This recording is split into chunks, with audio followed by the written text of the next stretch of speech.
Rewatch, Yahoo, Phantom of the Forest, you Spear Finger, Fire Dragon, Ohio Grassman, Silver Giant, Bloodless Howler, West Virginia Vampire, Coyote King, Hogzilla, Devil Dog, Coyote Killer.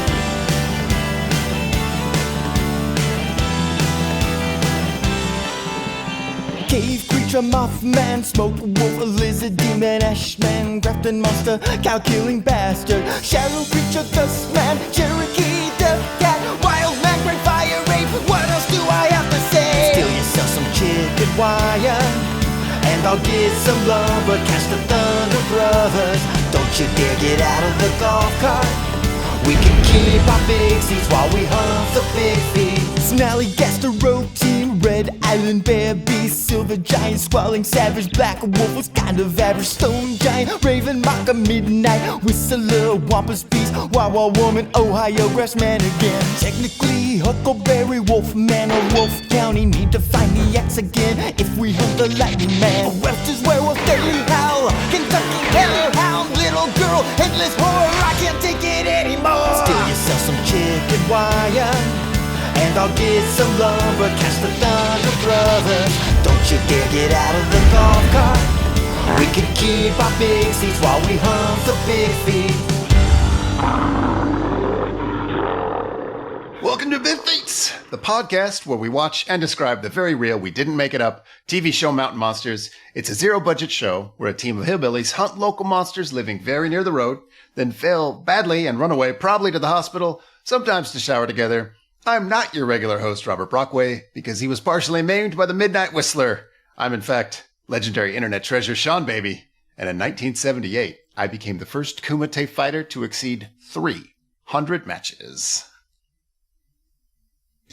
And I am best-selling author Jason Pargin.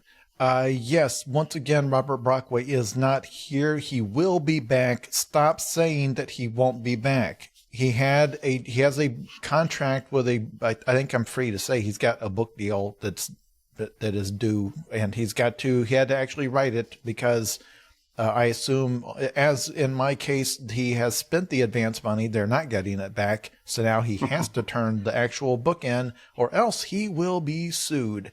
So that's all that's happened. Now, if you are a listener for some reason, it's your very first episode of BIGFEETS, this is not a normal episode. You've listened to other podcasts before. Every once in a while, you have a host or somebody be out because they are in a movie or they're having a baby or something, and they will do a greatest hits episode or something to fill the slot in the calendar.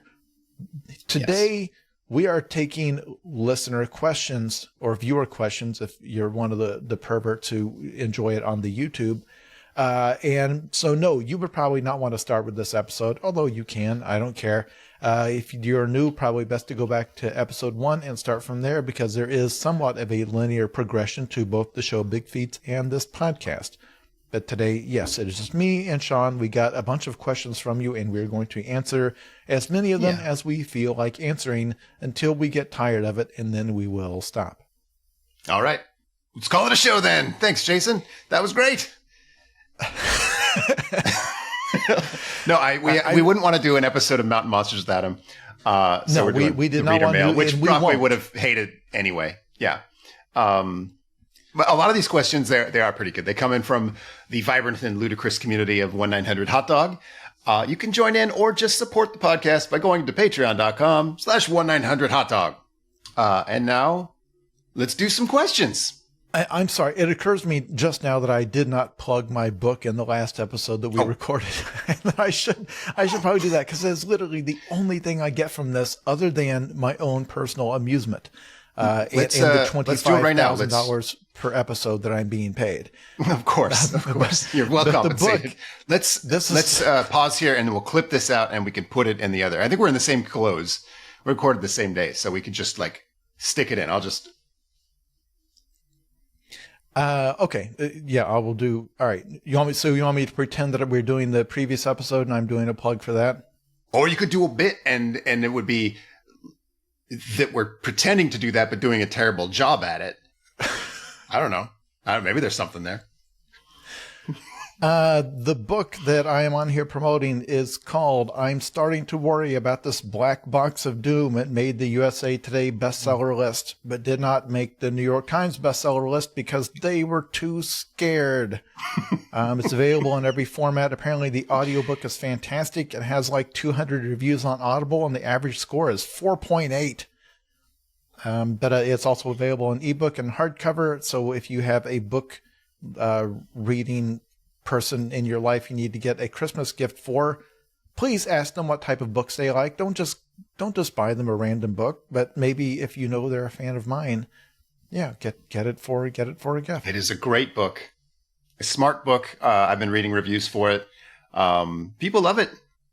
One of my favorite podcasts is Knowledge Fight, and they stopped the show a couple episodes ago to just talk about how great the book was, and that was. I didn't even realize that. That's yeah. Wonderful. Okay, so that one we can clip into the last show. This one, I have an idea. I'll say, we've got a question from reader Seanbaby.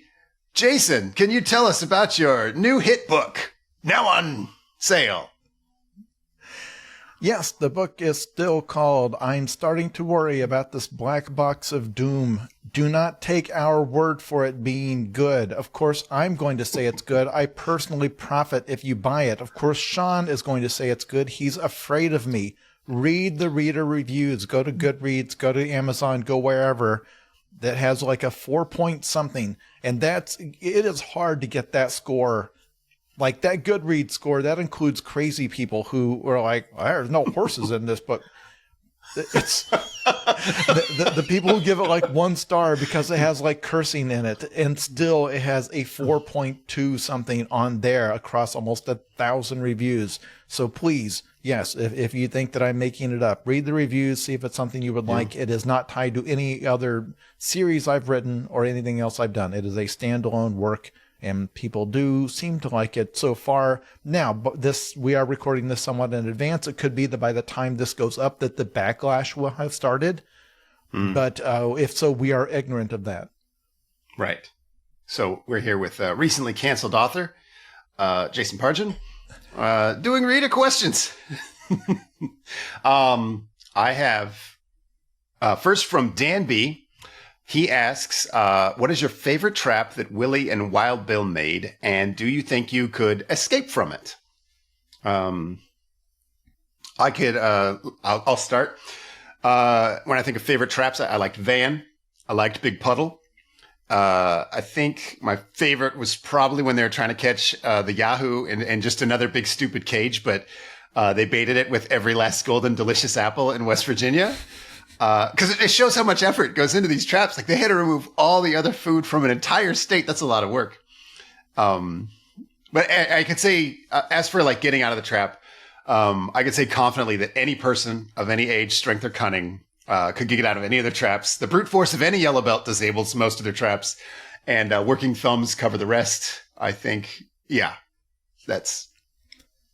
For me, there's one clear answer far and away. It's the log fall trap, where he had one log on the ground and another log propped up. And then they were going to put like bait or something, and they never quite figured out what it was supposed to do. Because it was like, well, if he reaches in to get the treats, then the log will pin his arm, and then we'll be able to come and... It kind of let the sentence trail off. Like, never explain. Like, well, he'll be bent over and trapped in the thing, and he'll kind of be bent over there, and then he'll be free for us to do what we need to do. do what needs to be done. He'll be pinned, like his torso will be pinned under the log, and he'll be trapped in that dryer like a stepmom.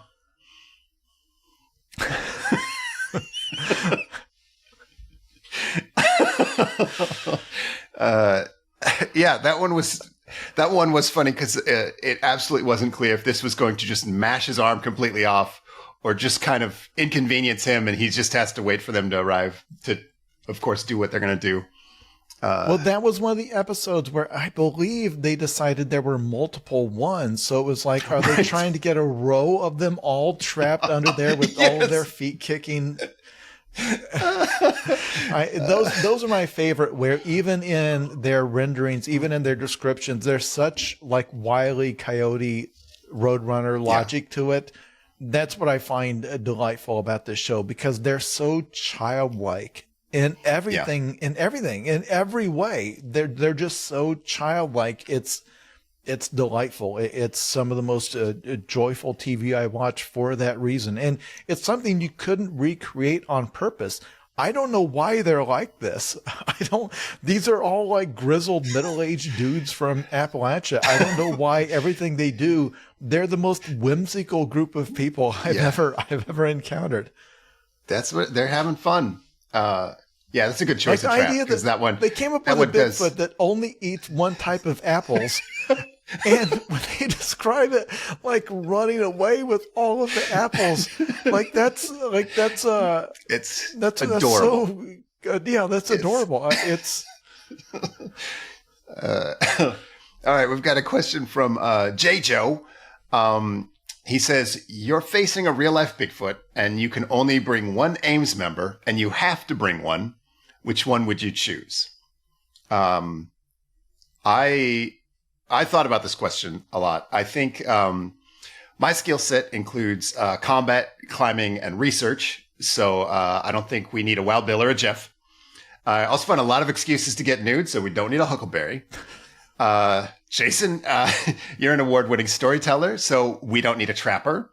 I think that it leaves Willie, I guess, not just for the traps, but I think a part of Willie's thing is he always falls into holes. That seems a really important part of Bigfoot hunting. And I don't want to be the team's fall into holes guy. So I pick Willie. I don't know. What do you think, Jason? It has to be Willie, because part of his expertise is getting yanked away by the Bigfoot. Yeah, I don't want to be that either. So if that's going to happen to one of us, you want him, like that's his whole deal. There's something about him that makes monsters want to grab him and yank him off into the wilderness. There's just something, either him or his gun about him. And steal his gun. Yeah, we make sure his gun is not loaded. That's a crucial part of the process. So that once the Bigfoot has his gun and is checking the chamber and frustrated, realizing, and then the Bigfoot pulls out a box of shells and starts loading it. Like, crap. Damn it. He's brought... We spent so much time getting rid of all the food in West Virginia, we forgot to get rid of all the ammunition. Bigfoot got hold of it. See, we've got a question from Panda. It says, if the Ames team could take one producer note from Out of Time, which would you want them to take and why? Or which one would you like them to take least, since that would make things less hilarious? This is definitely a you question. You're the one who gives them notes through time a lot. It's an excellent question, because there's time and time again I have complained about things, but they're right. If they fixed all the things I complained about, then what do we have? We have like a good show, and then there's no podcast. Exactly. So are these things I actually want them to fix? That is, I think, the fact that they never quite, maybe as of the episodes we're on now, they have, but they never quite landed on what they want out of the witnesses. Right. I think legitimately made for a lot of uninteresting, because the thing that usually when you hear us talking about the witnesses, the reason we spend so much time talking about their hats and their facial hair is because in many cases that's all they offered. It was very rare that you would get a witness like the great guy that did for the Xenomorph episode, and he had this hilarious way of telling the story, right? Where he hid behind a rock and yes. Weasel? Was he Weasel? Was that Weasel? I don't remember. But there's a few that are true characters. And of course, the guy, oh God, I'm so sorry, I can't remember the names. But the guy had his beard tied up into braids. There was that guy. There's a few that really acted the hell out of their... Right. I agree they need to have them have more of an idea on what they need to convey as information, because they do have to, sometimes it falls flat and they have to lead them through. Like, would you say he's blue? Would you say the thing was blue that you saw? I think I like when they tried to do planned payoffs since they can't act and it's funny when they try.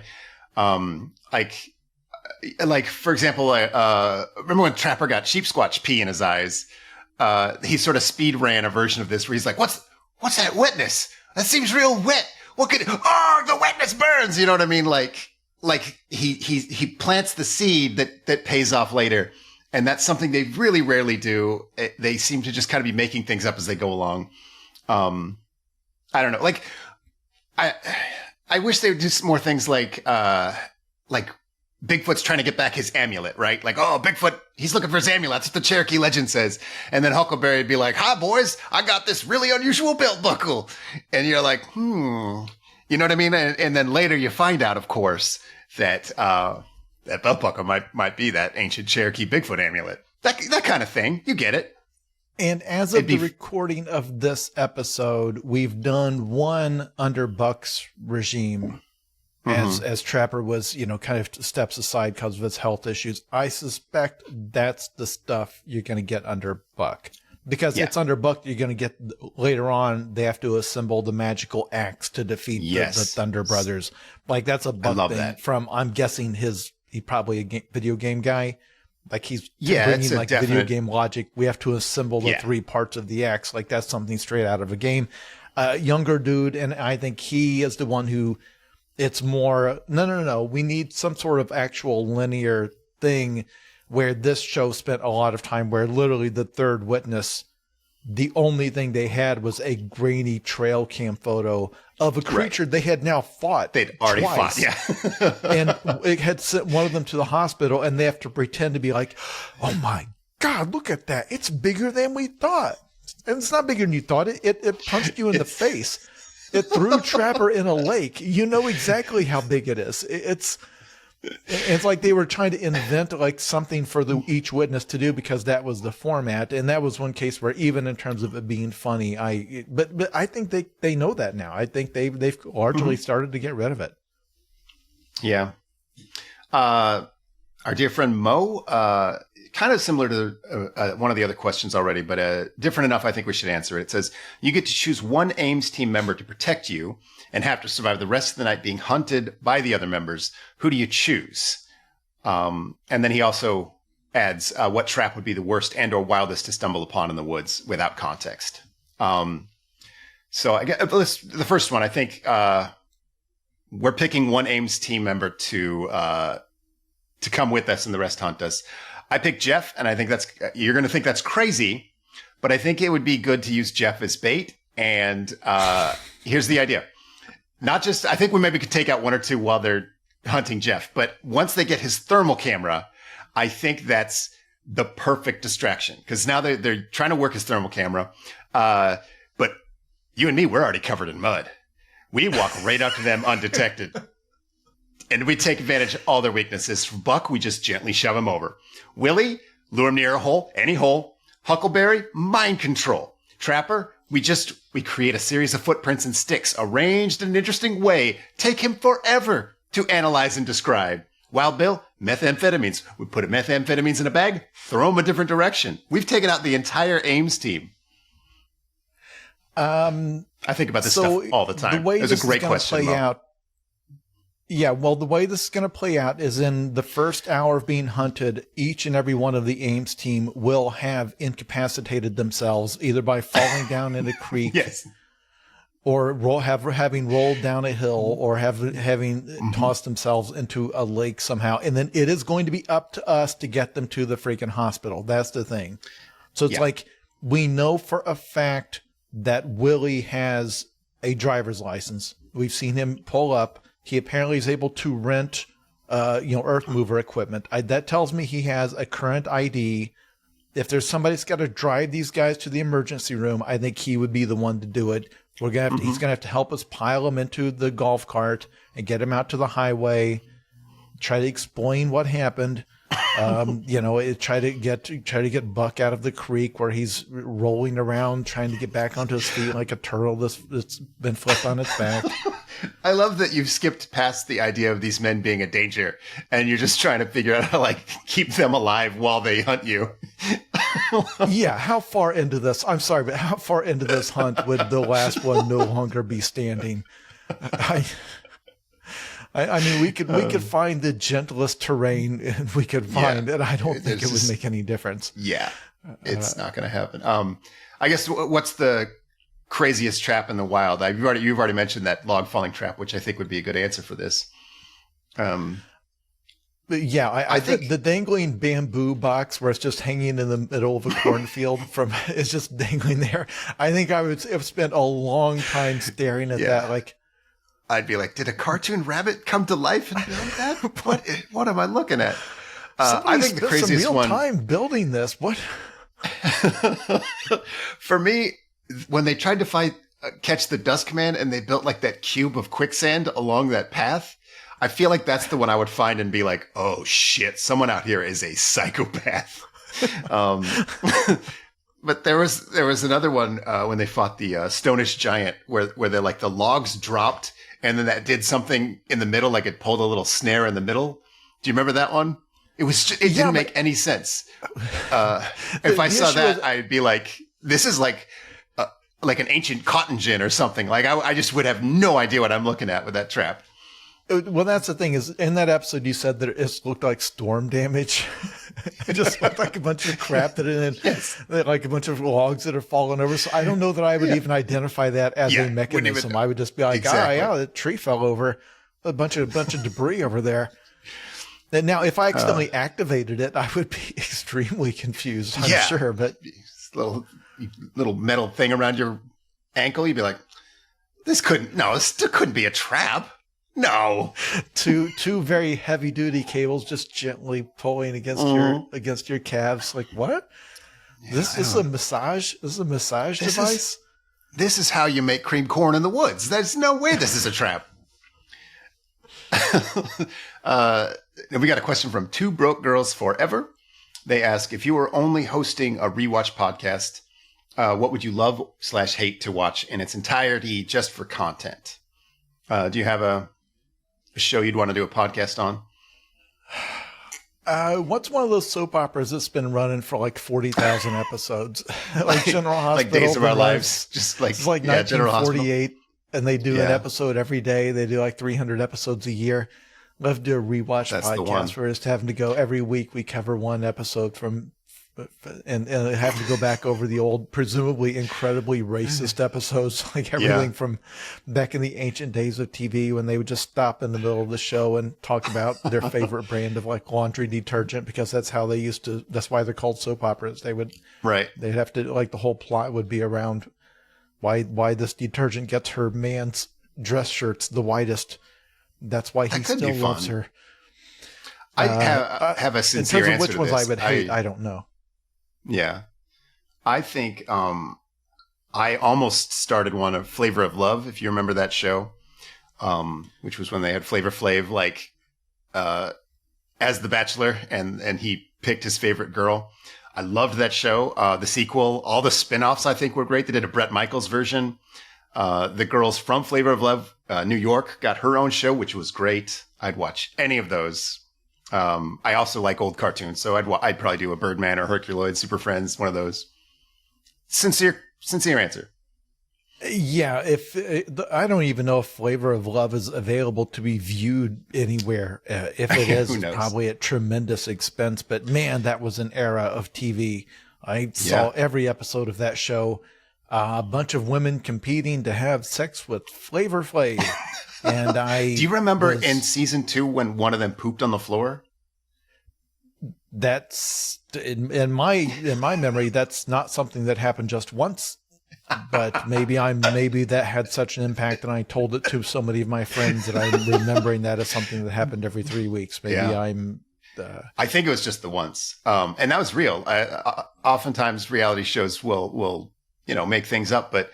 My good friend Eddie Doty edited on that show, and he was like, yeah, it's totally real. We spent a lot of time tracking down all the footage we can to like show it. Cause like we heard about them pooping and they're like, they didn't like get the actual poop hitting the floor, but they did have coverage of some of that poop on the ground. And they're like, we've got to piece this story together with the footage we have of the very real poop that girl took. I'm glad I've never engaged in a conversation with him about that, because I would never stop asking him things. Yeah. It would be one of those things where the party is like ending and everybody is leaving. I would still be saying, well, yeah, but what? Yeah, that part had to have been faked, right? Like, was that? No. Jesus. Well, that whole.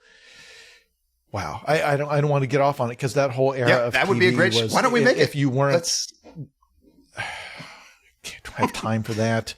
No, of course nobody's going to pay us to do it. What sponsor would pay for that? It would be so hard to do without accidentally saying something offensive. It's very difficult to. It was such a weird time in the culture. If you weren't there, Luckily, our sponsor Squarespace would be happy to sponsor another. No, okay. It's I think this next question might be a trap for us. Maybe you especially. It's Bito Puente. Says, what does Mountain Monsters say, positively or negatively, about the democratization and storytelling in the late social media age, where everyone is expected to be getting gig work, writing fanfic, smut, or whatever? Does Mountain Monsters suggest that we are in a creative death spiral, or actually opening up new worlds of creativity by employing people who would be unlikely to produce creative work outside of this show? Now, this sounds like a joke question, but I think it's actually very cleverly designed to make me and Jason talk for the next week on the state of Sean, creative if the endeavors. internet had never been invented, what are you doing right now? What would your career have been? Do you think you would have gotten into writing for magazines and stuff the old-fashioned way? Probably. I was writing a lot. I'm not good at like submitting my work to places, so it's very possible I would have not. But also I was training to be a comic artist, so I was going into the world of at least print media in a way. So I probably would have had the same trajectory. I also did a lot of TV writing and video game writing. But a lot of that was people who found my work, of course, through my online stuff. So, it looks differently. My life looks way different if there's more gatekeeping, but I am weirdly a fan of gatekeeping. I think, modern media is kind of run by robots. And I think a lot of the incentive for creators is, more about attention than being good. And that sucks. Obviously, that makes most things we look at worse. But that being said, I don't think you could write perfect rules to incentivize good art. And even if you could, none of them would allow Mountain Monsters to exist. It breaks every conceivable rule anyone would ever write. I guess one of the things I do have a thing about this. Maybe it's a rant, but like one of the dangers of like being able to just have unlimited art with no restrictions. Anybody who wants to make something can make something, is that it eats up ideas without generating good art based on those ideas. And once an idea is out there, it can kind of get retired or killed. Like good or bad, we can all agree that we don't need 5 versions of something. And since ideas are cheap and easy, they just pop into your head sometimes. Like, sometimes you're trying to sleep and bam, free idea. There needs to be something to keep that idea in the idea stage. Otherwise, you put it out there and now it's dead. Like it affects me all the time. It affected me more at Cracked when I would come up with an idea for a list and be like, oh, somebody's done this already. And even if like mine would be better or, objectively higher effort, it's still dead. Like no one wants to read a second very similar list. I write about bad games a lot. No matter how obscure a bad game is, there's already 15 videos about it. Like I look it up, like, oh, I should do a review of this hilariously bad game. No, it's dead. It's milked. Anyway, that's, I guess, my rant. I guess I'm done with that rant. And that's the danger of no gatekeeping. This is the paradox, because I went to college for journalism. I worked at a TV station as a producer for 2 years at an ABC affiliate in a smaller market, and was very bad at it, very bad at the professional aspects of the job. I felt like I had good instincts for like journalism, but all of the other stuff, like dealing with other people, managing the schedule, working on tight deadlines, I wasn't good at any of that. And I knew I was not going to last in that industry. And while I was working there, they invented the internet. Like this was because I started it would have been like 1996, 97 around then. And in terms of the World Wide Web, this is when it started to become a thing. It started to become a thing people were investing money in, like the concept of actually getting paid to make stuff. Like 1999, I think was the first year I had heard that, hey, you too can get paid to do stuff. If that hadn't come along, I had already made the decision to bail out, and I was going to go get a degree in something to do with like databases or something like that, because I just knew every company at that time was getting a network and was getting all of their paper records onto computers, and they could not hire people fast enough that knew how to do data entry, databases, build databases, going to learn how to do that stuff, and maybe write stuff on the side as a hobby. But the concept of publishing my work and submitting stuff to magazines or ever publishing a novel was not something I was ever even going to attempt, because that was I had no connections. I didn't know anybody. I was not in an area where I was going to run into people. All of that stuff that you used to need to know how to do, like building up, because the way you used to publish a book is you would get a bunch of magazine pieces published, and you would have to submit that as like your resume of, I'm somebody who can get published. Here's my book. I did not want to do any of that. I didn't know how to do it. I was not going to try. That gatekeeping would have kept me out of everything that I'm doing creatively. Everything from the books to the cracked columns to TikTok. So the technology that made those barriers just vanish, where you could just sit down and start typing, and if it was good, it could go viral. And back then a blog could go viral, and I did. Like that became a thing.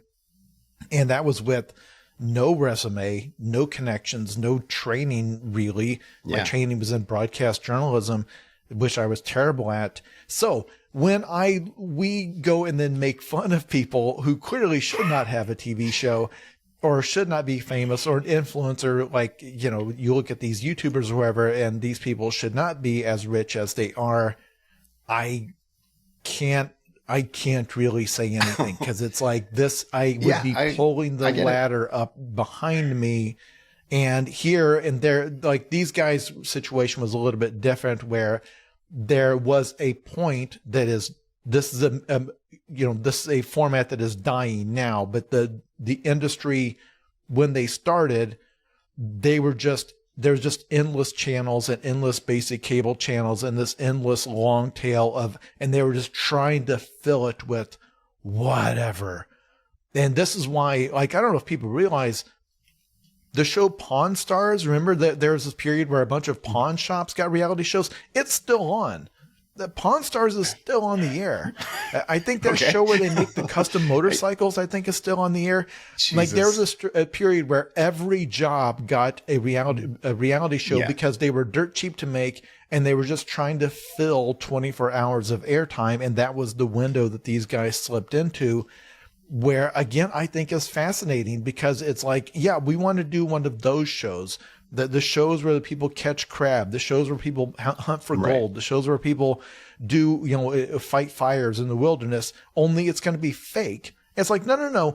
What you're describing is a fictional TV show. That's already a thing. That's not what those shows are interesting because they're real. It's like, no. We want to do that, but fake.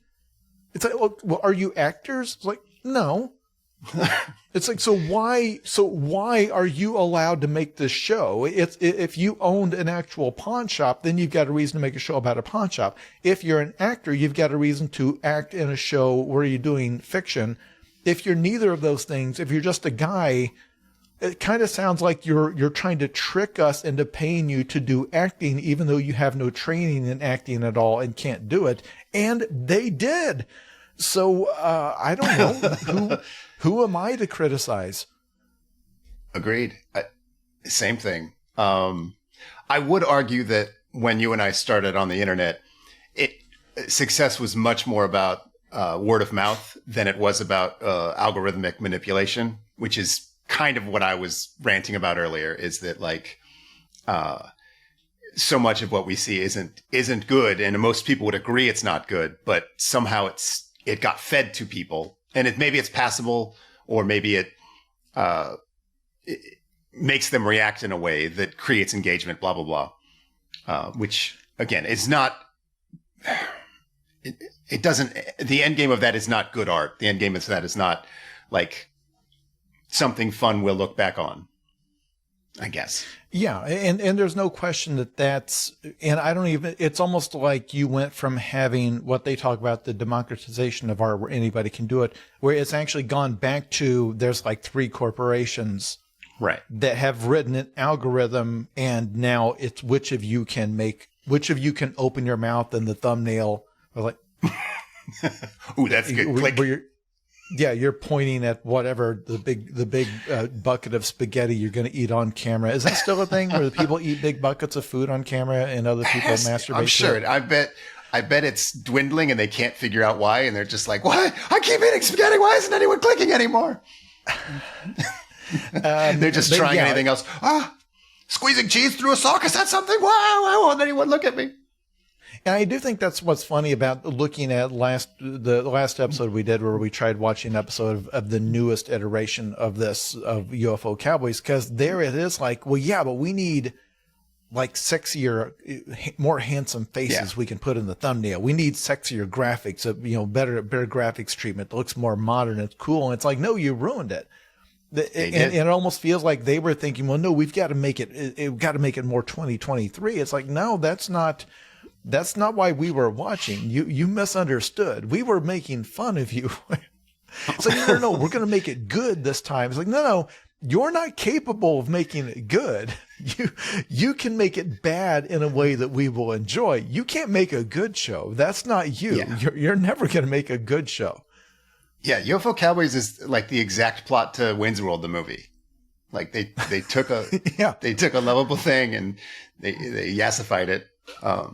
There was you know who beat us to this oddly enough is Mexico. There used to be Mexican shows in the late 90s that would copy trash American television, like Jerry Springer. They had a fake Jerry Springer. There was a show where they would catch cheaters. I think it was called Cheaters. And in Mexico they called it Secretos, but it was very fake. And their Jerry Springer was also very fake. And not in the way Jerry Springer was fake, where like they fooled the producers sometimes with like pranksters did, but like everyone was an actor and everything they did was phony, and they would have little fake fights, and they very much tried to recreate Jerry Springer with no budget and people who couldn't act. And that predated Mountain Monsters by 15, 20 years. So, and all of the ghost hunting shows, all the fake reality shows that like we just live with now, that was all Mexico. And usually congratulations. they do cast, everyone is usually sexy when they cast a part. Everybody is hot. Yeah. Yeah. That's the other thing. It's hot Jerry Springer. That's what I knew that was a trap. I'm glad we talked about it. I enjoy talking about that kind of thing with you. Our next question comes from award-winning Kumite author Fred Bassett. They ask, why do you think they take the humiliating loss every episode instead of blasting some bitches away and chucking the corpses into a creek like they did to Wild Bill's Bear Beast? This may be a joke question, but I don't know the answer to this. This is by far my favorite thing and the most mystifying thing about Mountain Monsters. That's why I included this question on as ones we wanted to answer, because it can't be that they simply couldn't think of a way to achieve victory. Right. And they had to have sensed very quickly that they were making themselves look ridiculous, that every single time they were failing to catch the creature, that they were standing around a trap that had failed to contain the creature. Either it had closed and they weren't in there, or they had tore their way out, or one way or the other, the trap always failed. Their plan always failed. And then they would try to like rationalize, well, he knows not to mess with us, But it's like, you are trying to rationalize a situation you wrote. You invented, yeah. You could have come up with, and again, what they're saying in this question is, in one episode, they said, oh yeah, we killed it, and it got washed away in the creek. So we can't find its body, but it is dead. We know it's dead. And they did this bit with like, yeah, that blood that's bubbling, that's lung blood. And it's not going to last long. It's like, there, see, you did it. You killed the Bigfoot. They could have done that a few more times before it turned into a full cliche, and they just never did. Yeah, and it seemed like that they could have tried to come up with various ways of, well, for example, in a couple episodes ago, they had a Bigfoot that they tracked that was wounded, and they made a big deal out of it. It's not going to get away because it's wounded. And then the other team of rival Bigfoot hunters stole it. Yep. They put it on a flatbed, hauled it out of the woods. It's like, dang it. We killed it or it got killed, and they stole its carcass. I think that's because deep down they know that if they did kill Bigfoot, that's kind of a bummer. And they had to have the bad guys do it. I guess, but also I think maybe it was Brockway that brought it up, that they invented a better reason for their failure, which is that there's a rival group working against them, rather than every time we are just so incredibly bad at this. So bad at this. Because again, it's not just the I think 30 deep down maybe they just don't want to kill him. It's the fictional 7 or 8 years they claim to have been doing this job. They claim to have been doing it since like 2006. Obviously, do not have any stuffed Big Feet in their homes, or else they would have showed us that. So it's like you have that 7 or 8 years of failure up, and then now this additional couple of years of failure on top of that. And that is the question. Like, why did they format the show around? And again, I understand they don't have a Bigfoot to catch, but I'm saying that the format of our goal is to find a footprint. Our goal is to get a photograph, because that's how I would do it. Like our goal today is to get a good photo of the Bigfoot, and we've set up a trap where it's going to start to eat these apples. And that will trigger the camera, and there'll be some drama about, can we get to the camera in time or get to the setup in time or whatever. And then the final thing of every episode is we bring up the resulting photo. And it's like, guys, I think we got him. I think, look at that. He's got to reach his hand into the apple barrel. This is the best Bigfoot photo yet. And then that's their role. They are photojournalists trying to get evidence. And there are probably other Bigfoot shows out there that do exactly that. That from the start, from the very first episode, it's like, no, we're out to get this son of a bitch. It's going to eat this guy's daughter, his family, scared to come back. They run him off his own farm. We are going to kick his ass. The dust man, we're going to dust his nuts. We're going to dust his nuts. Think of how terrifying a reveal it would be if you check the footage of your camera, right? Like, oh, we got this picture of Bigfoot. Let's look at it. And they develop it or put it on their, camera, whatever. And instead of Bigfoot, it's like a bound and gagged Jeff. And then that's your cliffhanger. Like, that's a fucking show. Yeah. There's a lot of ways to do it. There's a lot of ways to do it, even with the limitations they've got. But they chose to instead make their failure, where every episode ends with them trying to rationalize their failure. Like, we're standing here around in the rain around this sad, empty trap that didn't work. And we're like, another successful hunt, boys. I'll tell you what, he won't be messing with us. Like, why? You gave him like a dead deer in a box. He ate it and then he left. It's like, if anything, he's more likely to come back. You've taught him that there might be food in this box. He's going to come back to it again. You taught him that if you throw a log at 5 idiot humans, they'll leave. They'll literally pee their pants and leave. And that this is your territory. That in fact this is your territory, because you successfully made them leave. They came for a weekend and then they took off in defeat, and you were allowed to continue doing what you do. This person named Smoking Hair, they wrote, if you each got to ask the Ames crew one question about the making of the show and you'd get an honest answer, what would your questions be? the problem is asking them one question. Yeah, like, what if I had to pick one? Jesus Christ. I have so much I want to know. Because I want to know how the show came together. And I don't know if that would that be one question. I want to know how you cast the show. Was it just whoever you thought of? Was it whoever happened to be nearby? How did you decide? I would love to actually, I've said this before, I would love to know how they sold this to the Destination America or whoever it was. That's interesting too. And just how did you do it? And how did you sell them on the idea? And what was that pilot episode you sent off that caused them to immediately order it right to series? Was it the one we saw? Did you shoot another pilot that we've never seen? If so, what was it better than did they ever express disappointment when you started sending them additional, or did they just look at the ratings like, nah, people are watching it, whatever. I think what fascinates me about the show is nothing ever has room to breathe. Nothing ever seems to be a second take. Nothing seems to be thought through. So I think I'd want to take all of these questions and put it into one question. So I might ask them from start to finish, like, how long does it take for you to conceive and shoot one of these episodes? And if they gave me an honest answer for that, I feel like that would satisfy all those questions. Because I bet it's like 3 hours. Like, they're like in the truck, they're like, let's pick a monster. And then 3 hours later, they're done, wrapped on the entire episode. Well, we know they've got daylight stuff and nighttime stuff. Mm-hmm. So I had speculated that the night hunt, night investigation, night whatever, that's all just shot in one night. It's like, okay, we go out, shoot this bit. Okay, shoot this bit. Boom, we're done. That's the night stuff.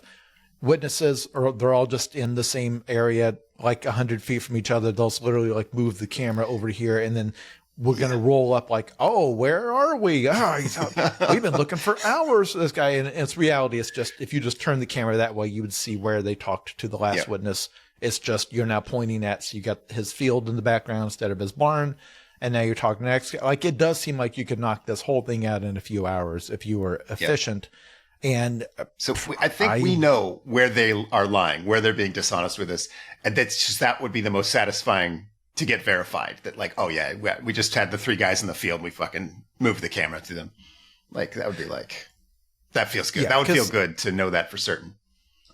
I would love to have accompanied them on a shoot as a fly on the wall. Like, they didn't know I was there. Cause obviously they would try to pretend to be more professional about it. I would love to have just observed third hand how they made creative decisions, because as you said, they don't leave anything on the cutting room floor. There's no way. This is improv. This is the first, whatever they go with in the improv is instantly canon until they forget. And then they contradict it in the next scene, and they never go back. They never try to edit it in the episode in such a way so that it gets rid of the contradiction. And I think the very last one we recorded, there was the whole thing where it's like, well, the one, this Bigfoot's been shot and it's bleeding out. The one thing we know is that if we encounter it, it's going to have to stand and fight. It can't even, it's fallen down. It can't walk. And the very next time they encounter it, it's like, it took off over the horizon faster than a shot. Couldn't even see it. It didn't even catch it on the camera. We tried to, we couldn't. By the time we turned the camera around, it was already over the horizon. Yeah. I feel like most people would be like, maybe I like the first idea better. Let's not change it here. But yeah. Or when you first improvised, like, okay, well, when we run into this thing, it's going to be stand and fight. It's not going to run. Cutting the camera saying, okay, now hold on. When we do the thing tonight where we encounter it, how are you gonna? We didn't bring a Bigfoot costume. Like, what did you have in mind for the stand and fight? But that conversation, it's like that just never happens. They just like, all right, boom, cut, print. I'm talking like they're using a film camera. Obviously, it's just yeah. I guess we've said so many questions. I think I would just ask them straight up, how much would it cost to trap and kill Santa Claus? That's my question for the Ames team, if I just get the one. Let's see. Smoking Hair also asked, I think this is a good question. If you could have one member of the team in character and maintaining kayfabe join you for an episode of this very podcast, who would it be? And that's like not unrealistic. Like, I suppose if we called these people and they had a good sense of humor, like we could maybe have one of them on. I think Wild Bill or Trapper would probably be best because they're really different vibes, but they're both like always on and very creative. And I feel like we've said the fewest mean things about them. We know that Trapper's passed away, by the way. We're saying right. If I understand. We're in the fiction of because Trapper takes it so serious and is so good at staying in the character in the universe and never stumbles. Like he will just say the contradicting thing straight down the barrel. Yes, like with conviction. Nah, he'd be great, and probably like I've seen print interviews with him. I'm sure he's a good interview because he has no problem just making up stuff on the fly. Yeah. I don't know if people realize this. I've probably brought it up before. But part of the deal here is that because I live not far from Appalachia at all. I run into people with that accent where I am from. We're right there. The whole deal with that area does like lead the United States in monster encounters. That's true. That's part of the culture, is a culture of storytelling. There's everybody who fishes swears that they found like a catfish that was 23 feet long, weighed 800 pounds. Like everybody's got a legend about this giant fish. There's a Simpsons episode about it. And you find a bunch of old timers in a bar. They've all got a story. Old truck drivers do this. They'll claim there's some mysterious like big black dog they see in the highway, and it's always there's like death is about to happen. They've all got monster lore. Like these old timers are such great BS artists and such wonderful storytellers. This is part of that Appalachian culture of people claiming because a lot of wilderness, a lot of mountains, you hear stuff, you hear animals that sound like babies crying if you don't know that's the way the animal sounds. So that's one reason why the UFO Cowboys show kind of doesn't work. It's not the same thing. The Trapper very much feels like one of those old timers who it's got stories from the war, got stories from the job, and you will listen to it in rapt attention and then halfway through the story realize, oh, he's making this up. He's just making it up. Yeah. He's just making it up because that's what all these guys do, I think I don't know if he served in Vietnam. I know he was like a decorated military veteran. I don't know that he saw combat, but I'm sure he's got tons of stories of stuff that almost happened. Sure. Or maybe could have happened. And no, I bet he would be a great interview to do in character. Right. After that, it would go Huckleberry, Buck, Willie, Jeff in that order for me. But Jeff would be. I think the listeners would enjoy that episode the most because Jeff having to. I've definitely hurt Jeff's feelings, though. I feel like it'd be really awkward. But we're criticizing Jeff, the character. Like, I don't know, sure. But it's the fact that he plays the researcher, and whenever he tries to improvise lore, he only has one thing. That the Indians saw it. The Indians saw it 400 years ago. He'll throw out George Washington was real popular around this area. They liked George Washington. He just doesn't have a great imagination for throwing in those weird little details and stuff. That's just not his thing. But they gave him that role. And again, the question of why is he on the show has never been answered. It is not at all clear why he's on the show. I think he gave us small, crude, usable hands for Hogzilla. I think that might have been Jeff. Oh, was that his? If so, then that earned his place. He moved up the list. Josh Mangan, he writes, what are your thoughts about the audience? There were lots of similar shows at the time, like Curse of Oak Island, that had to invent non-existent lore and intrigue. Do you think the main audience bought in? Were they enjoying dumb fun? Was this for kids? I honestly hate to even try to imagine a sincere audience for Mountain Monsters. I don't think there exists a person who thinks they really fought 30 different Bigfoots. But I don't want to get political. This is America, and it's kind of a symbol of our freedom you can believe whatever stupid shit you want. And so I think that there's probably viewers that like chose to believe this show is true and like made it a part of their identity. But I do think most audiences look at this like you would like a gimmick wrestler, like when a wrestler like gets hypnotized or when the Undertaker rises from the dead. I feel like you can sort of enjoy it on that level. Like I don't think even a 6-year-old thinks that the Undertaker really is a zombie, but you know. This is actually a more interesting question than you might think, because I don't know if you've ever run into Bigfoot people on the internet, but they are fiercely religious about believing in Bigfoot. It is central to their identity. There was a skeptics message board that I used to hang around on circa probably 2006, 2005. And they had this running thread about the Patterson-Gimlin film. That's the famous one film we have of Bigfoot that they have admitted was fake. Like they came out and said, yes, we rented a costume. It's fake. They had a thread that was 50,000 pages, not posts. Wow. They had been going for 10 years arguing about every grain of that film, every moment, every molecule, analyzing. And the people and the skeptics were trying to explain, and the people that are the pro-Bigfoot people clung to that the way like fundamentalist Christians cling to like Bible contradictions. They're fierce believers. They would hate Mountain Monsters. Absolutely. Because Mountain Monsters is famous for like their whole deal is like, oh, we got another video of Bigfoot. Look at that. It's like, no. If there was a second video of Bigfoot, that would be like a new Bible being discovered by like you don't understand. This would not just be a casual thing. In the course of one episode, they will discover 37 footprints, a trail cam, a full video. They will get attacked by it. Yep. Like these are things that the Bigfoot true believers find insulting. And you can find other Bigfoot shows getting mad at Mountain Monsters saying, you are making a mockery of our actual attempts to discover the truth about this thing. So it's not for Bigfoot believers.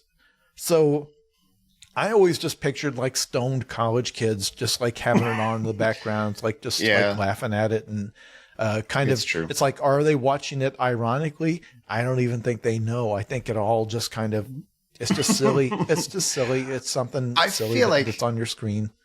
Even if you're a Bigfoot fan, though, I bet you could figure out a way to make this show work. I've been to the Bigfoot Museum several times in Santa Cruz, and I once went there with a friend of a friend who's kind of a dick, and so he was hassling the guy. He was like messing with the guy, like, "Oh, you believe in Bigfoot? I'm gonna fuck with you."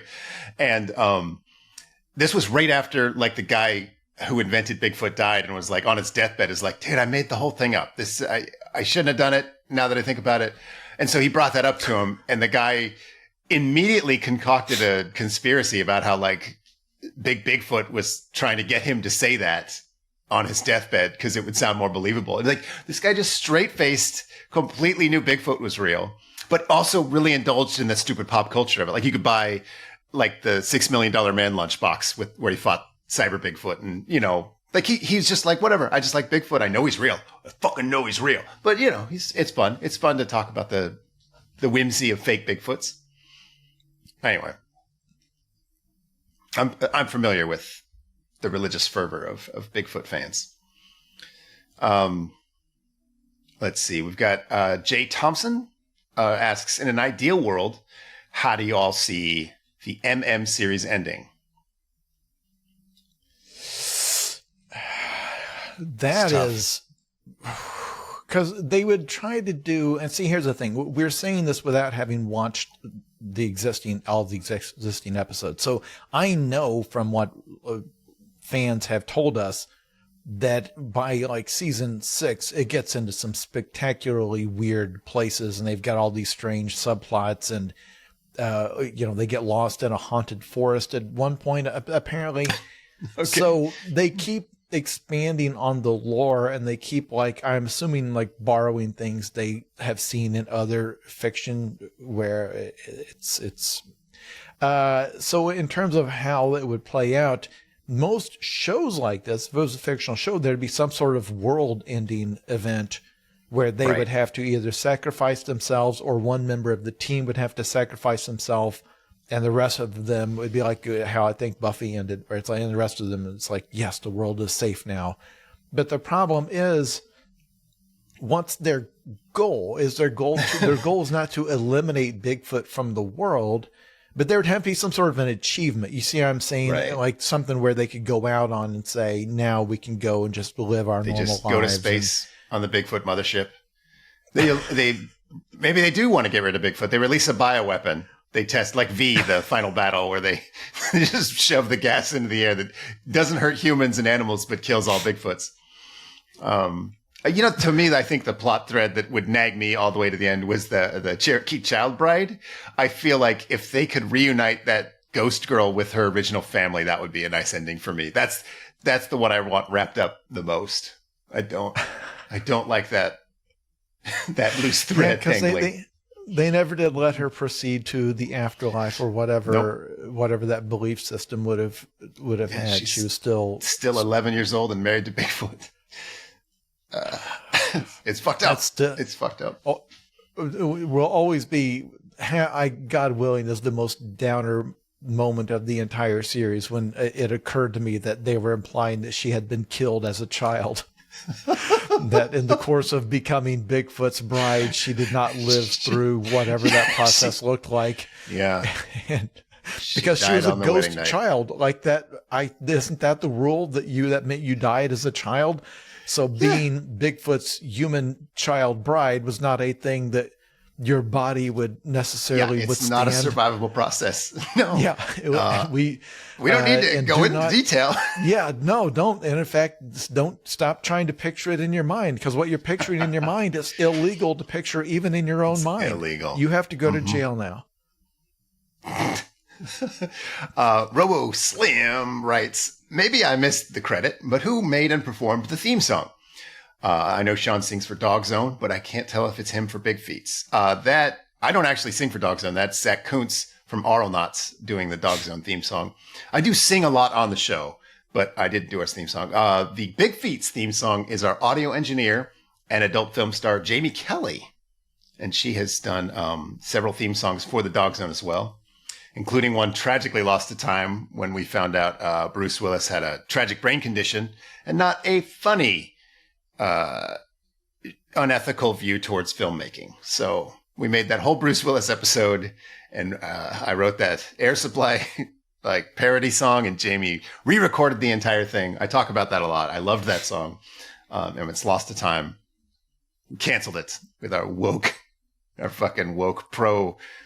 Well, I mean, again, it's the whole episode was us speculating why is he acting like this, and then later we found out. Now they released that information because his family was like, okay, people are starting to clown on him for why is he acting like this. It turns out he has early onset dementia, but it eliminates the entire premise of the jokes we were making.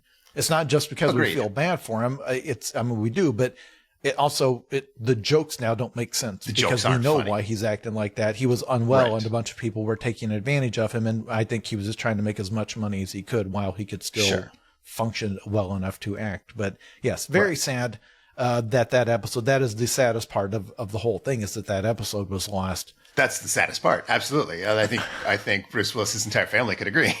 There was a bit where, because like Kevin Smith famously, did that one movie with Bruce Willis and then had tons of material on podcast and in his live show talking about what a horrible, horrible jerk Bruce Willis was.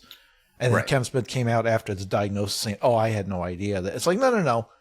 He wasn't a dick because of dementia. Like when you were working with him, that's just the way he was. I don't feel like you have to then backtrack. It's like, well, I feel so bad for. No. He was agreed. He was kind of, when he was healthy, he was not the nicest man to other people on the set. You don't have to undo all of that criticism, but whatever. Mikey asks, how much of the bit are they really in on? Could it be some sort of Kaufman-esque charade? Not the obviously made up cryptids, but the characters. I don't think that there's a ton of bits going on. I think they're all a bit heightened. I think Buck and Jeff are more or less just themselves. Willie seems to be performing when he gets like angry. Like, I think this is one of the things you and I think, disagree on, because I think this actually come up before. I feel like they know the show is funny. And I think you believe they think they're making a serious show and that the comedy is accidental, aside from when they're trying to do comedy, like when they're riffing with each other. But I think in your view, when they have the climactic chase that ends at the trap and all of them are falling down when they each try to go down the hill and every one of them falls down. This happened in multiple episodes. I feel like when they watch that clip back, they laugh because they're like, holy crap, look at Jeff. He rolls down the hill like a tumbleweed. But we have never seen them even start to break. When I say break, I mean start laughing in the middle of a scene that's supposed to be serious. I have never seen them, like when that guy came up behind Jeff and the turkey, they were checking out the Turkey Devil's whack shack, and just that drifter walked up behind him and Jeff screeched like a little girl and flung himself to the ground. No one even cracked a smile. I struggle to imagine that they didn't know that was funny. Yeah. I think you're going to say, no, they thought they were doing drama in that moment. They thought this was like scary. I can't imagine it. I can't imagine they don't know that's funny. I feel like they think it's funny, like a bunch of guys making a video together, having a fun time. But I don't think they're on the same vibe as us. Like, they don't know that the whole thing is ridiculous. I think they know they haven't been fighting pterodactyls and hellhounds this whole time. But I think that they're like, haha, we fell down, or you fell down, you're an idiot, is different from us thinking like, the entire world you've built is ridiculous. You're all idiots. I don't know. It's hard to explain this level of insincerity and irony. It's a lasagna, and we're all going to interpret it differently. We're all going to taste it differently. I think it'd be a fun dynamic to get someone who's a real Bigfoot hunter, right? They think Bigfoot's real. They go with them on like 5 or 6 hunts and watch them like get more and more disappointed at the deception. I feel like that is how we could calibrate this vibe a little better. Maybe. Because these guys do appearances at these cryptid cons, right? Like they'll do signings, they'll show up and do panels that you can go look right now. They're on YouTube and they answer questions, and it's all staying. They don't break kayfabe for that. It's all in character. It's all, when we actually were chased by those pterodactyls in our golf cart, we did thus and such. We did this and such. I find this a fascinating question. To what degree they know this is ridiculous? Because it seems like you could show that if you showed like took the episode where Jeff pissed himself. It's only happened once, right? I think so. Yeah, maybe. And showed it to like his neighbors and his coworkers, like. They would all think that was funny, wouldn't they? Wouldn't they be? Sure. They wouldn't be sitting there saying, "Oh my gosh, Jeff, are you okay? You had such a close encounter with the Ohio grassman that you peed your pants." Right. I think they would laugh and like, "Oh, this is." For example, the last episode we did with that Brockway, we talked about the show UFO Cowboys. Those guys do not maintain kayfabe outside the show. The main guy, Jeff, has a YouTube channel. You can go watch right now where he did a YouTube video like. Oh yeah, we went and filmed a show called UFO Cowboys. It was a hoot. It was hilarious. We just had a ton of fun. I hope you enjoy it. He did not pretend like I had a deadly encounter with a UFO and barely made it out of there with the skin of my teeth. Like he was like, no, it's silly. The show's literally called UFO Cowboys. Go watch it. You'll have a good time. So it's very different. I've never found anything because I've tried to find stuff where the AIM team talks outside of character. They don't. It's like the magician's code. It's like they don't, which is fascinating because again, there are Bigfoot true believers out there. So I don't know. It's fantastic. Happy Ed 209 writes, "What would a Jeff redemption arc look like?" I feel that's a pretty good question, I guess. I say he comes back season 17 or whatever, completely jacked. Like J.K. Simmons' old man ripped. Just has multiple thermal night vision optics built into his, like this full combat helmet with an AR visor. He could real-time fact-check Wikipedia with his onboard computer. I think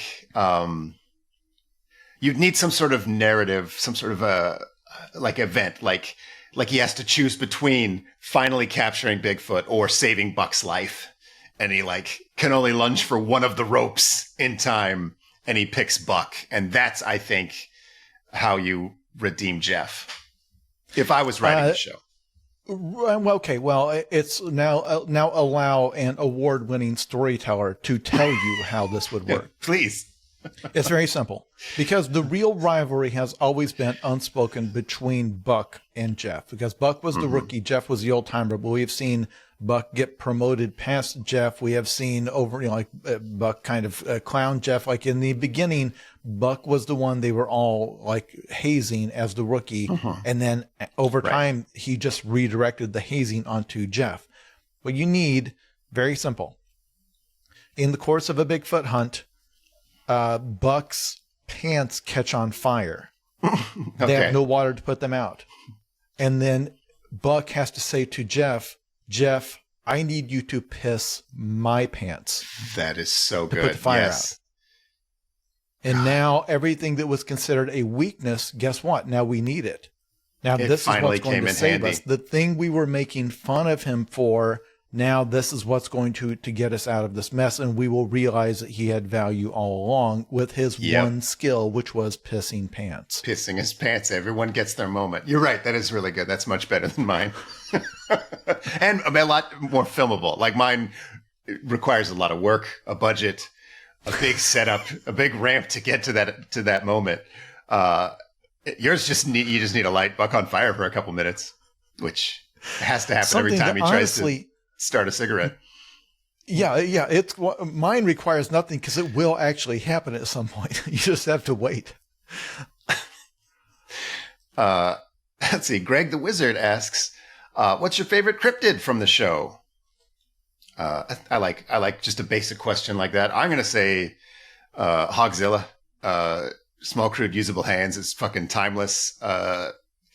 It's such an obvious choice. I want to do a second one. I think I liked the Bloodless Howler because he was immune to bullets and he had the ability to bite through bucket to steal your Christmas blood sausage treats. I thought that was fun.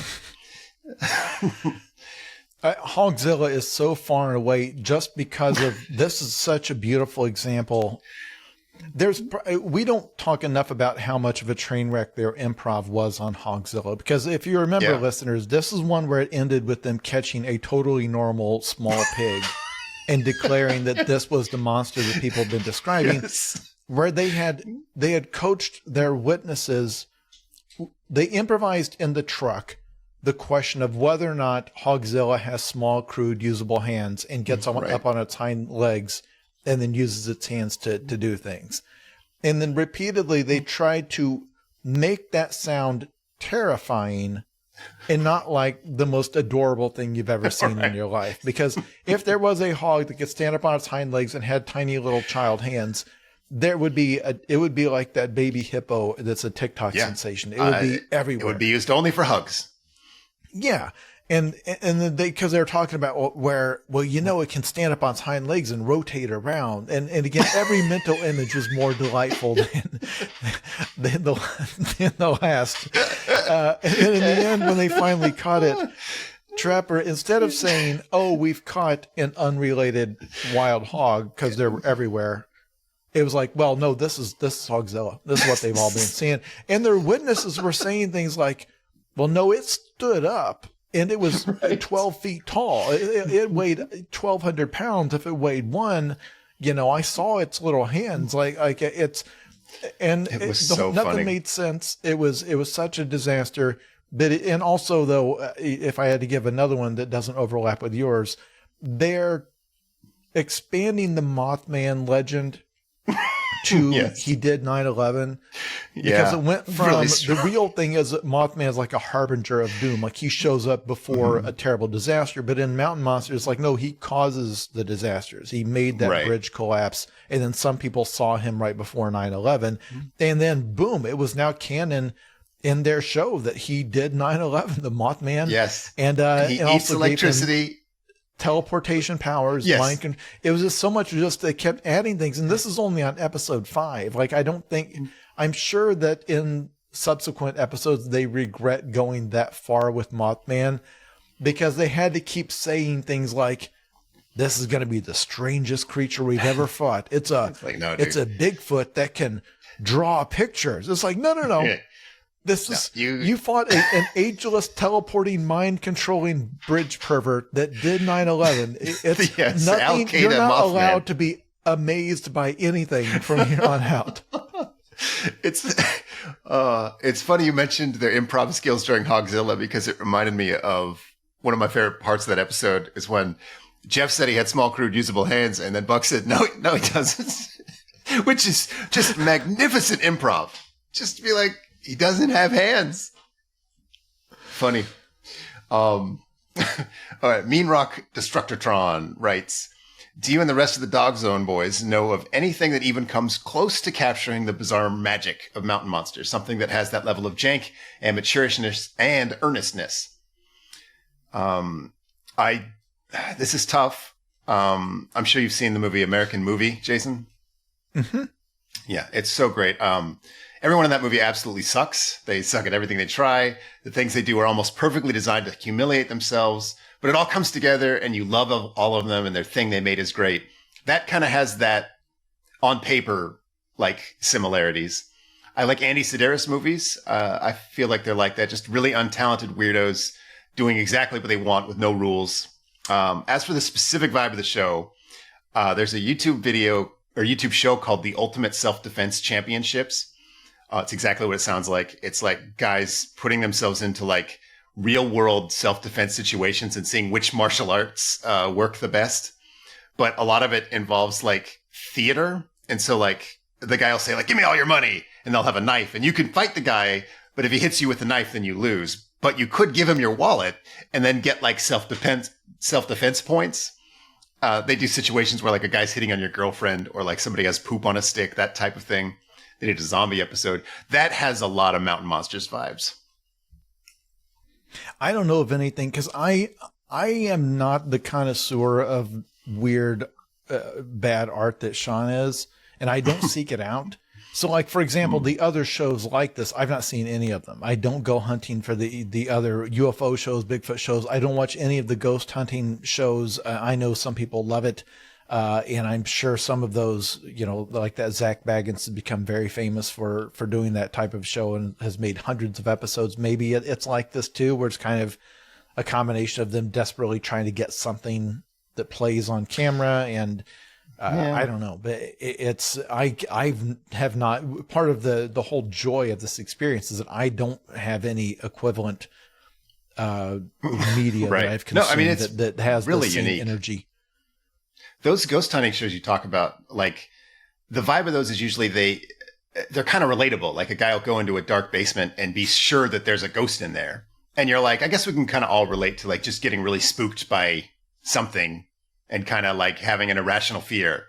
And that's basically what the appeal of those shows are. Like that's not a guy going down in the basement and like, I see a ghost and having it like slap him in the face or whatever. I'm sure they do bits like that sometimes, but it's not like Mountain Monsters because those guys aren't like having relatable emotions. Those guys are like in the woods, like I found Bigfoot. Let's go hunt Bigfoot.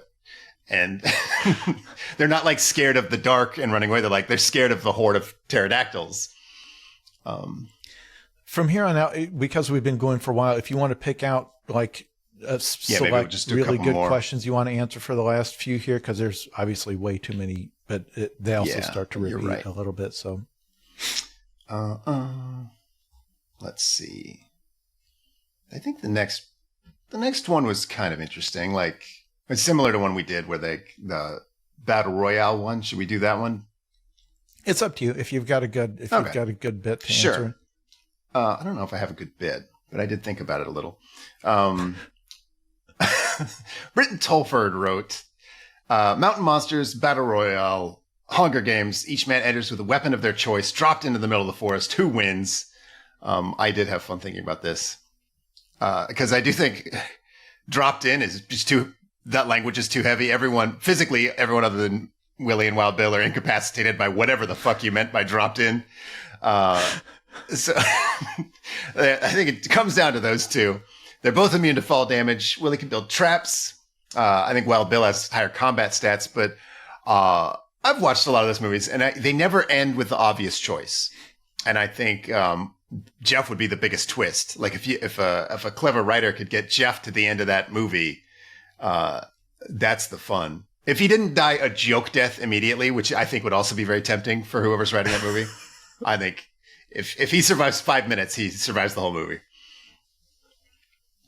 Yeah, and it's for me, it's going to come back very similar to earlier when we talked about The Hunt, where each of these men are going to accidentally kill themselves one by one. So whoever the final person standing, it's not, I don't think, going to be due to their combat. It's going to be who gets lost in the forest so hard that the other men never run into him. And so as they each they wouldn't even die of thirst or exposure or starvation. They would immediately fall and drown in a creek or fall and break a hip or something. So at that point, it's just, because again, you've seen on one hand, Wild Bill, when he's left to his own devices with his weapons, which he would bring probably a chainsaw or some sort of a knife, when he's just left to his own devices, he will accidentally kill himself several times per minute. But he's still alive. So you would like to say, well, he would be the first one to accidentally stab himself in the neck 37 times. But I don't know. Maybe he can't be killed. That's a good point. But even then, you wouldn't have the guy who can't be killed win. It would be like they'd trap him in some inescapable cave or something, and you'd be like, "Oh, what a terrible fate has befallen the unkillable monster." Starts going into withdrawal. Delta, aka Friend of Squirrels, writes, "Which of the episodes you've seen so far have stood out as the most memorable or are unhinged?" No question. Season 2, episode 7. Mind Control, Bigfoot, Cherokee, Child Bride, Nude Huckleberry. No one's gonna top that. Yeah, there's no second place. Yeah. I'll be fascinated to watch the rest of the show and see if they ever achieve those heights again. Because we just in the previous episode watched the UFO Cowboys tried to recreate it. Nothing. Yeah. Not even close. Not even close. This is kind of an interesting one. Rachel asks, what do you think would happen if the Ames crew hunted the actual Shaquille O'Neal? Because we use Shaquille O'Neal as a unit of measurement a lot for these cryptids. I think they're fucked. I mean, Shaq has all the powers of a 7'1", world-class athlete. Plus, I think if in this fiction, we should give him all the powers of the products he's endorsed. So he's got snacks and lubricant and car insurance and way more gadgets than Jeff. I think he'd just wreck them. He'd pull them out of the side-by-side, just dunk them in their own quicksand. I don't even remember when you started measuring these big feet in checks, because there was an episode where they measured a creature by Wilt Chamberlain, but it was before that. Right. You were doing it before. I don't know why you automatically, because I guess you're thinking of the biggest human being you've ever seen. And I think he's just a nice round number. I think he's almost exactly 7 feet, 300 pounds. And everyone knows Shaq. He's a very shared experience. Maybe we do one more. We can cut this part out, Jamie. There's one asking about Wild Bill's stolen valor, but I think we kind of debunked that. I think he is a Marine, just maybe doesn't follow all their protocols. And also, I kind of don't care. But the one about the caffeine and hatchets asking of the episodes if you could be on site, or if you on site filming with them, which one would you want to do, or which would be hardest, or whatever? I think that's an interesting question. If you want to do that, it is a good question. Sure. I'll just read it so we keep the same structure. Caffeine and Hatchets writes, of all the episodes you've seen, if you had to be on site filming with Ames and maintain the kayfabe, which episode would be hardest to do and which seems easiest? What do you think, I Jason? love this because I am not a performer at all. Like, I got on TikTok 2 years ago and had to like teach myself what my face does on camera. Like, I had to learn from scratch. I'm not an improviser. I've had people reach out to me, comedians, saying, "Oh, we should do like a TikTok, like a sketch together where you could film it separately, and then it's like we're interacting." And I was like, I'm not an actor. I'm not being modest. I'm not an actor. I didn't have that training in school. I didn't do the drama classes. So trying to not laugh is what they're talking about. Like, if they invited us to join the hunt as fictional, whatever, consultants, and the whole deal is we have to play it straight, that would be a struggle in almost any episode. When they, like, if they did like the nude Huckleberry scene and then I'm there like carrying my shotgun and I've got to pretend like this is a crisis and like, oh, we've got to go tackle him into the pond.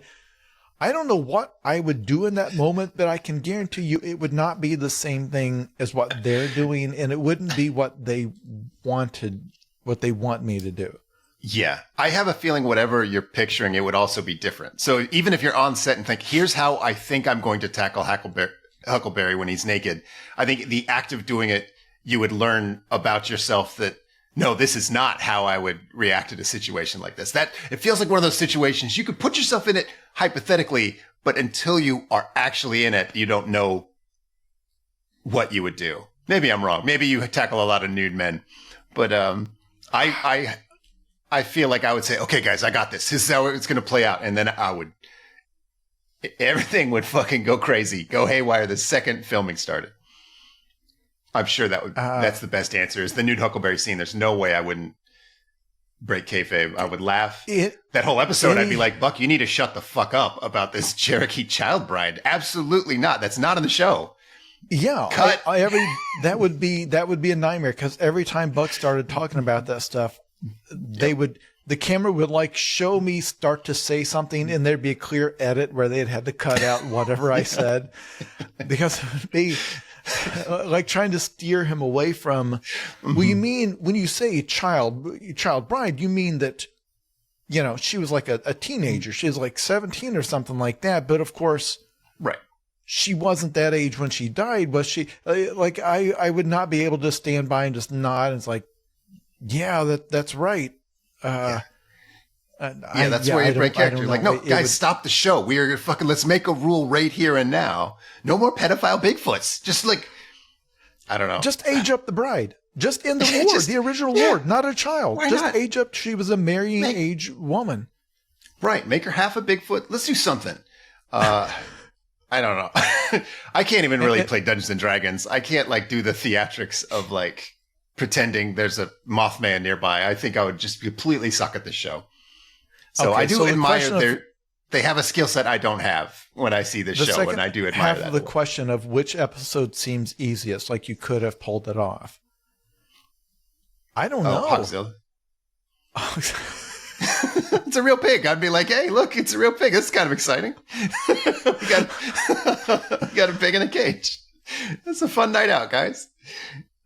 So the whole bit when Trapper looks at the camera and says, you know, sometimes our job is to debunk the lore. Sometimes witnesses think they saw something, and it's always our job to come out here and establish what's the truth. You're saying you would have no problem just letting him say that. You would not find yourself.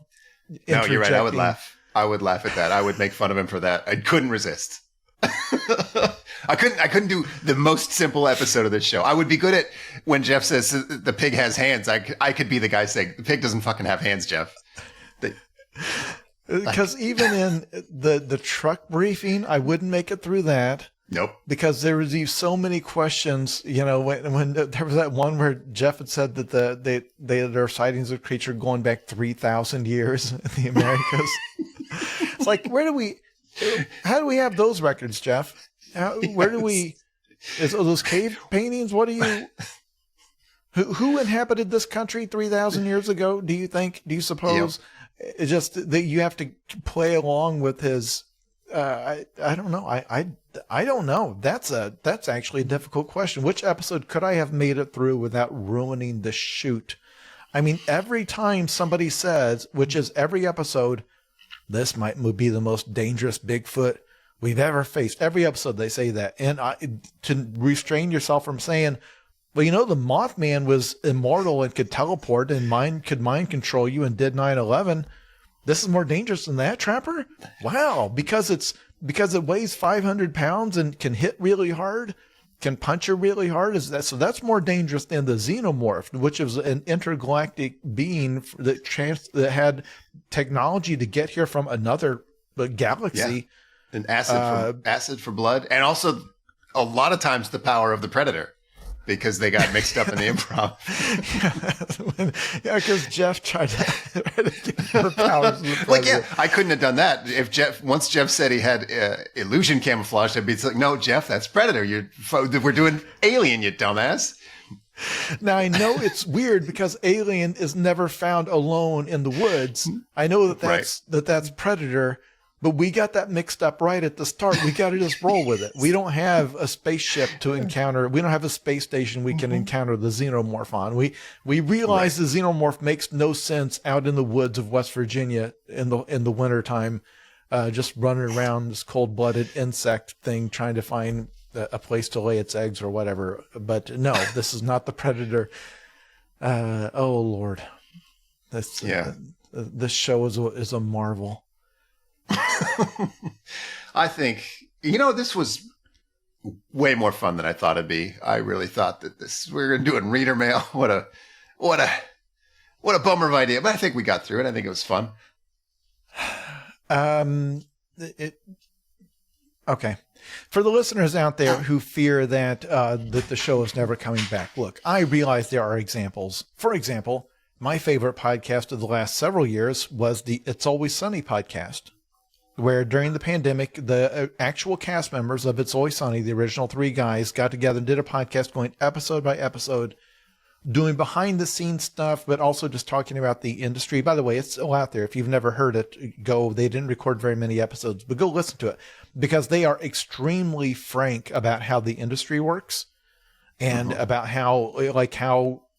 when you hear how incredibly passionate they are about every little goofy moment in that show, like every little bit of slapstick, and like how bitterly they argued over it in the editing bay, like angrily arguing over, no. She has to use the cut where she throws it on the bar, not where she throws it on the floor. That's funnier.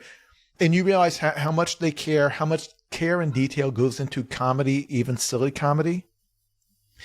But at one point, they got very busy, and I think Rob had to go to his other show, Mythic Quest, and of course, I think Glenn had to go shoot a movie that wound up winning an Oscar, and the podcast never came back because they got too busy. So I know that some of you are saying, okay, well, Brockway's just temporarily had to go finish up some stuff because he got a big book deal, and now he's a famous writer, and he'll be back any minute now. And you're like, no, it's the It's Always Sunny podcast all over again. You say he's going to come back, and then then months are going to go by. He's going to be back. He's going to be back. Big feats will never die. We can't. We have to finish this television series. But if he doesn't come back, and if this is the final episode, thank you all for listening. It has been a pleasure. But surely this can't be the end. This can't be ridiculous. He'll come back. He won't. We won't allow him to not. If we have to sabotage his career so that he has nothing left but this, then that's what we'll do. I've already made plans to do that. So next episode, Brockway will not be back. What we're going to be doing is reading a lot of Brockway's old tweets. Anything we can find from the message board days of the early 2000s, any language he was using back then, we're just going to read it out over the air, and then see what the publisher thinks about that. It's a good idea. I think it's a great show. Bye.